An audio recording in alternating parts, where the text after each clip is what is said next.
Fox line ഇൻഫോയിലേക്ക് സ്വാഗതം. കിസാൻ സമ്മാൻ നിധി സഹായം 10,000 രൂപയാക്കി ഉയർത്താൻ കേന്ദ്ര സർക്കാർ.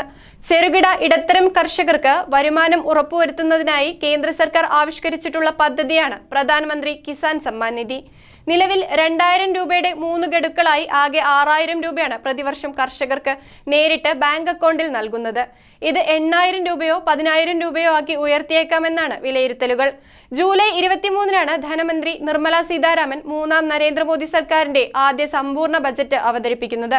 ഗ്രാമീണ മേഖലയുടെ വികസനവും കർഷകരുടെ പ്രതിസന്ധികളും മനസ്സിലാക്കി സാമ്പത്തിക മേഖലയ്ക്ക് ഉണർവ് പകരാൻ കർഷകർക്ക് നൽകുന്ന ധനസഹായത്തിൽ വർധന ഉണ്ടാകുമെന്നാണ് പുറത്തുവരുന്ന സൂചനകൾ. ഇടക്കാല ബജറ്റിന് മുൻപും ഇത് പ്രതീക്ഷിച്ചിരുന്നെങ്കിലും കർഷകർക്ക് നിരാശയായിരുന്നു ഫലം. 3ാം വട്ടവും പ്രധാനമന്ത്രിയായി ചുമതലയേറ്റ നരേന്ദ്രമോദി ആദ്യം ഒപ്പുവെച്ചത് PM കിസാൻ തുക വിതരണം ചെയ്യുന്നതിനുള്ള ഫയലിലായിരുന്നു. 2,000 രൂപ വീതം 9.3 കോടി കർഷകർക്ക് ലഭ്യമാക്കാൻ 20,000 കോടിയോളം രൂപ വകയിരുത്താനുള്ള ഫയലായിരുന്നു അത്. 100% കേന്ദ്രം പണം ചെലവിടുന്ന പദ്ധതിയാണ് PM കിസാൻ സമ്മാൻ നിധി.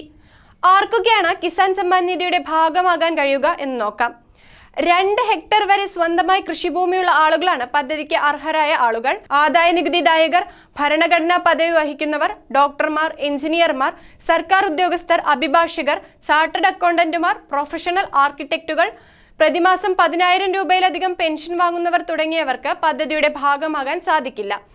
സ്വന്തമായി കൃഷിഭൂമിയുള്ളവർക്ക് മാത്രമേ പദ്ധതിയുടെ പരിഗണന ലഭിക്കുകയുള്ളൂ. കൂടുതൽ ഇൻഫോർമേറ്റീവ് വീഡിയോകൾക്കായി ഫോക്സ് ലൈൻ ഇൻഫോ സബ്സ്ക്രൈബ് ചെയ്യുക.